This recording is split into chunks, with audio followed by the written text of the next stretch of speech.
Well then, today we have a few things to talk about. It's been a couple of days since the raid has been out. As of right now, NA has already finished raiding for the second day. EU is approaching their second day of raiding. So, no, it's still too early to be talking about damage numbers, to be talking about, okay, so who is meta, who is OP, and flavor of the month, etc, etc. There are still too few logs, too small of a representation of players in Heroic. There are just still no kills on Heroic Sylvanas, very few kills on the last few bosses, and on top of this, it's Heroic. So, people are still getting in for the first time, they're still trying out the bosses, they are not really gonna perform at their best. And also, very importantly, don't forget that quite a few specs have to wait. Not even the next reset, but the one after that, they have to wait for their Renown 48 to be able to craft their best in slot Covenant-specific legendary, which is going to unlock later on.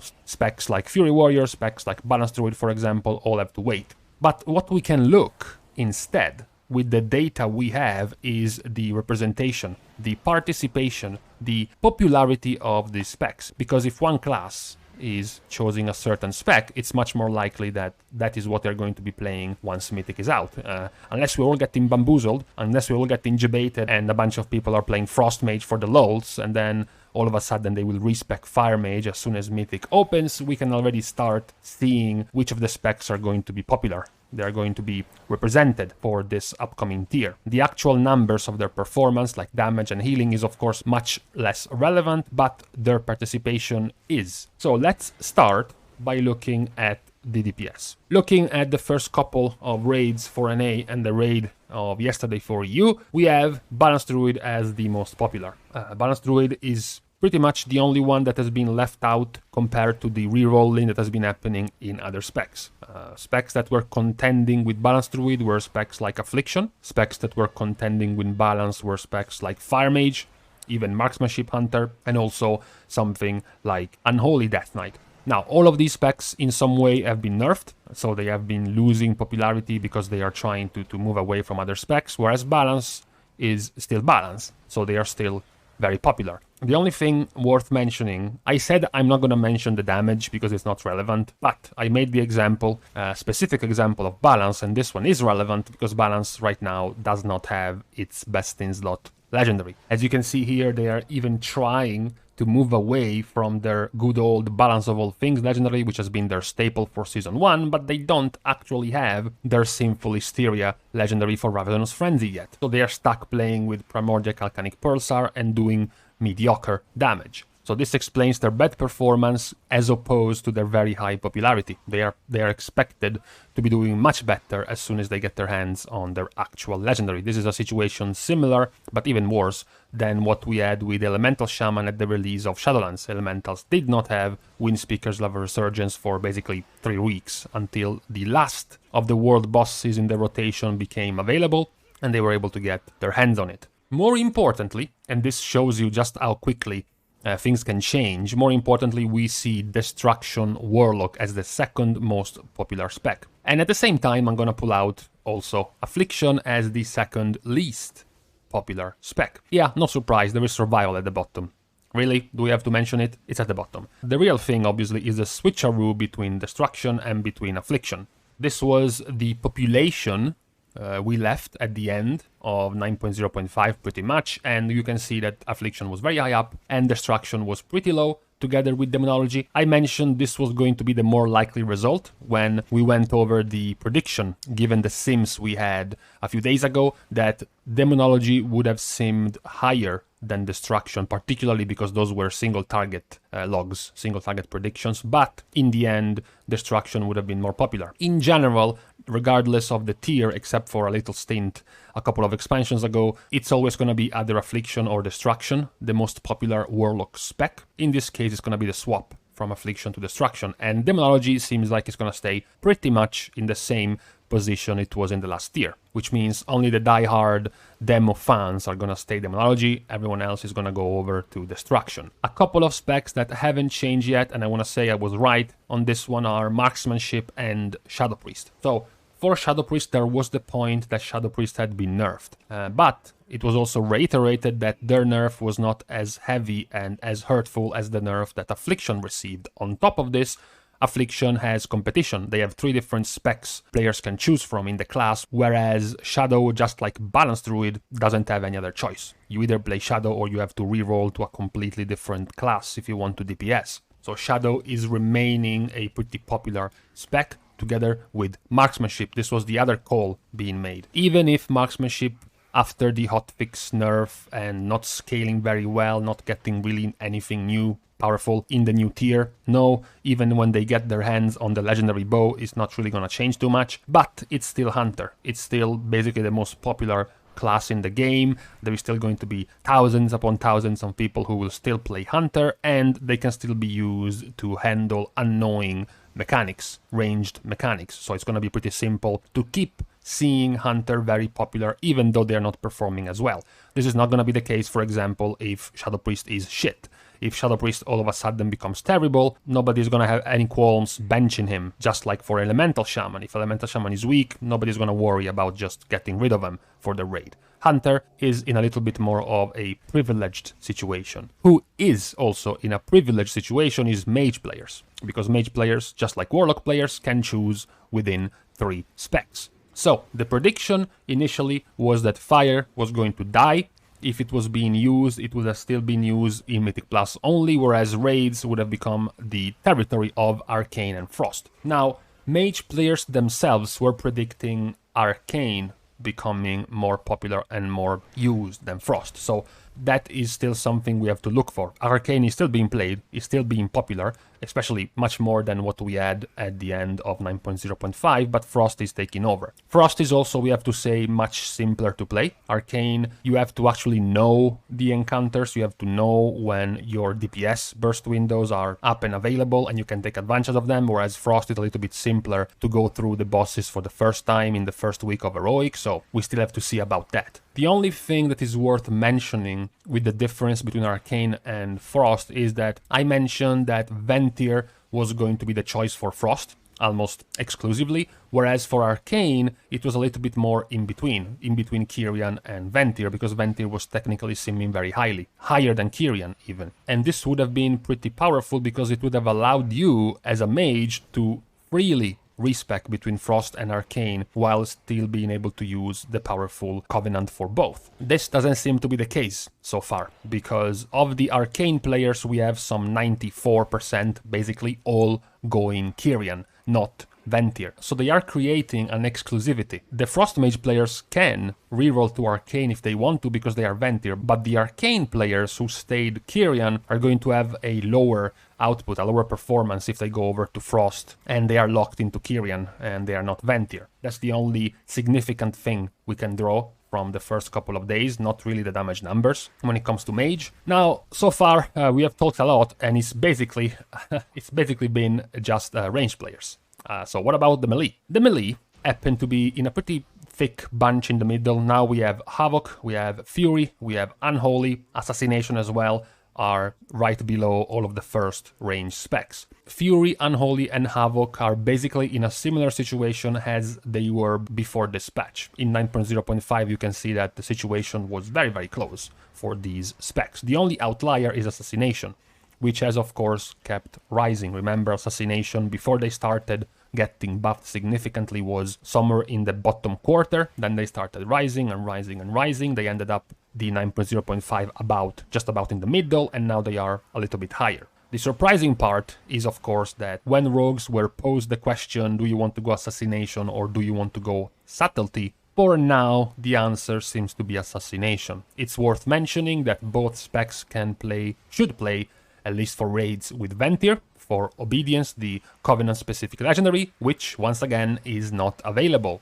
So that is also something that might lean in the possible decisions. What is also worth mentioning, again, I don't want to talk about damage too much, but right now, Assassination is doing the most damage out of all specs, and they don't have their best-in-slot legendary. And by best-in-slot, I mean this best-in-slot. And on top of the fact that they are a primarily single target spec. They can have some pretty good sustained cleave with their dots provided the targets live long enough, but that's not really too much of the boss encounters so far, so that's actually pretty significant that Assassination is doing this much damage without their best in slot legendary in overall damage. Pure single target specs are always gonna be and look worse in overall damage numbers because they don't have the free AoE that other specs can get, like Havoc, like Fire Mage, even Frost. They can get some pretty easy free AoE. Assassination not really, and yet they are still performing very well. Still, though, let's not put too much into it because it's just the first couple of days of Heroic, so again, let's not count damage too much. Now we start going toward the bottom of the representation, and it seems to be similar as before,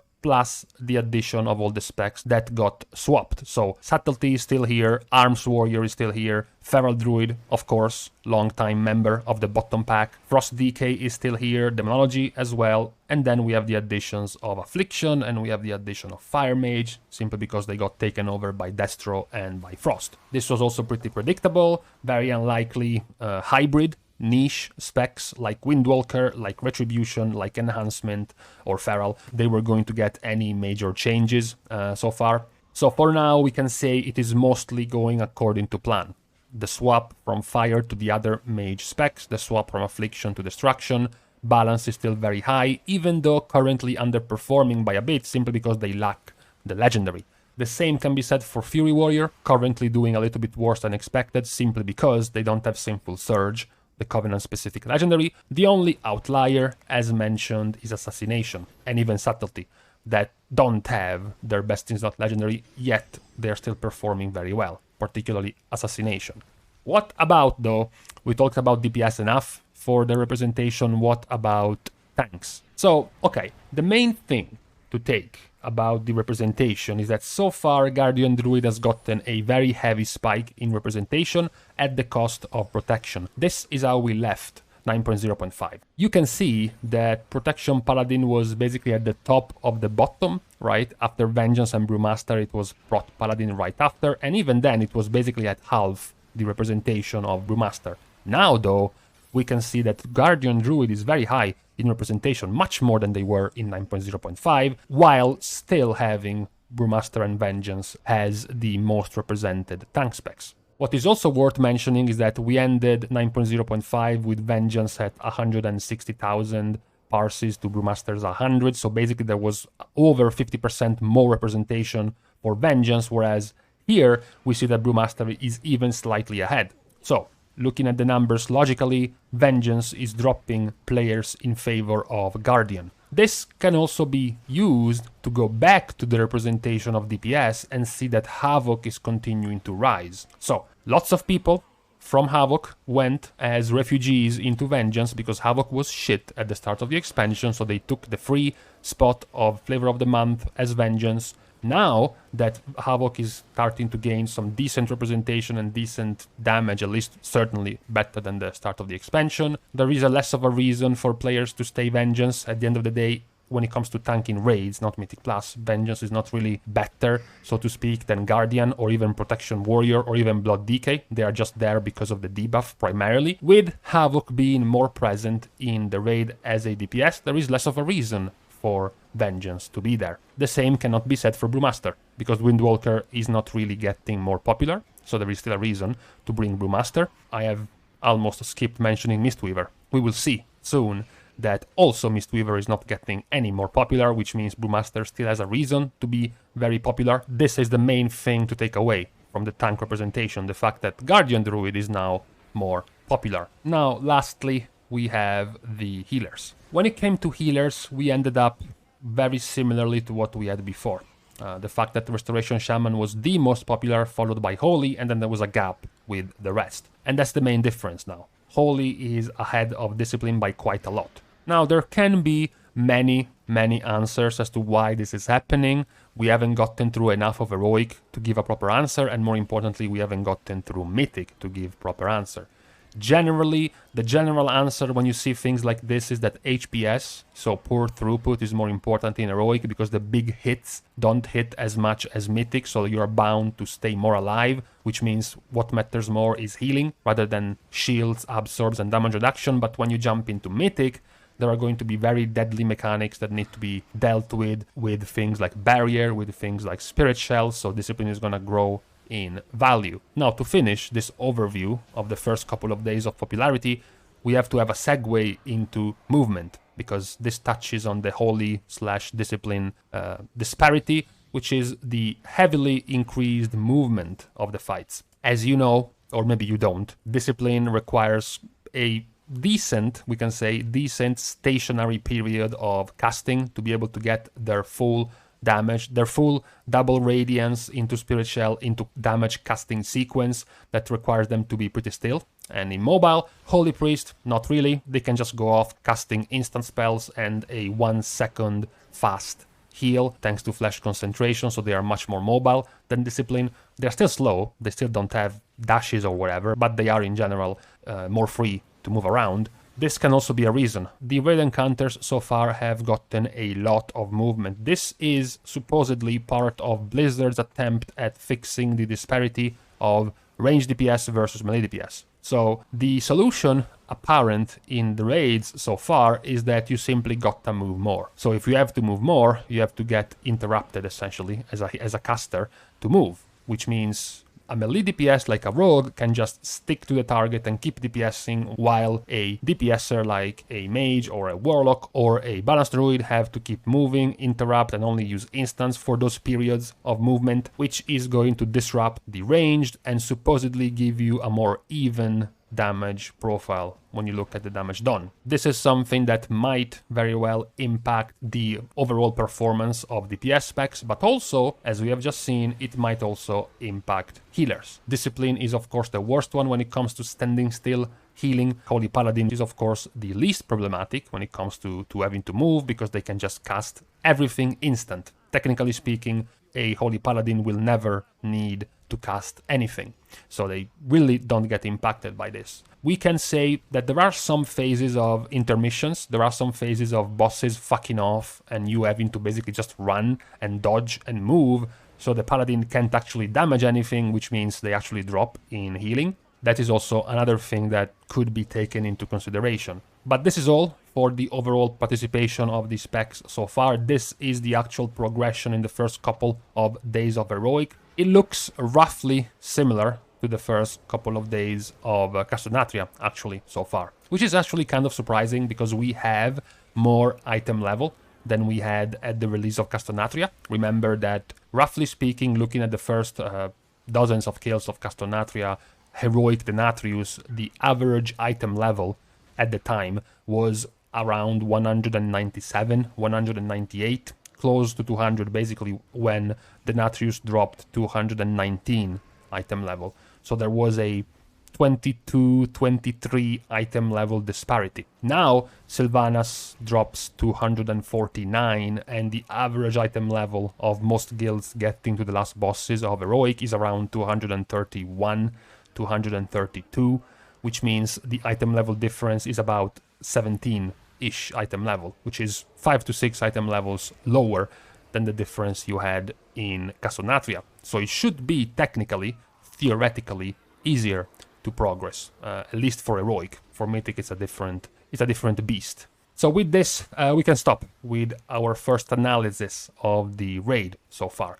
Not enough data for the damage yet. We are probably going to have one around Monday to Tuesday, when we had basically almost a full week of the first raiding week. However, you still have to remember that we lack the Shards of Domination. For many people, you lack the set bonus of the Shards of Domination, and many of the DPS specs are also lacking their Covenant-specific Legendary, which is supposedly, for quite a few of them, Rogue, Balanced Druid, Fury Warrior, very, very powerful. So it is also something that is impacting the performance. So take anything with a grain of salt when it comes to the actual performance numbers. With this, we are stopping. Thank you guys for watching the video. If you want to support the channel, remember to stop fucking releasing after a wipe. You're getting rest. Jesus. See you guys soon, and in the meantime, I would be fine with desert-like hotness. It's the humidity that's really the killer here, you know?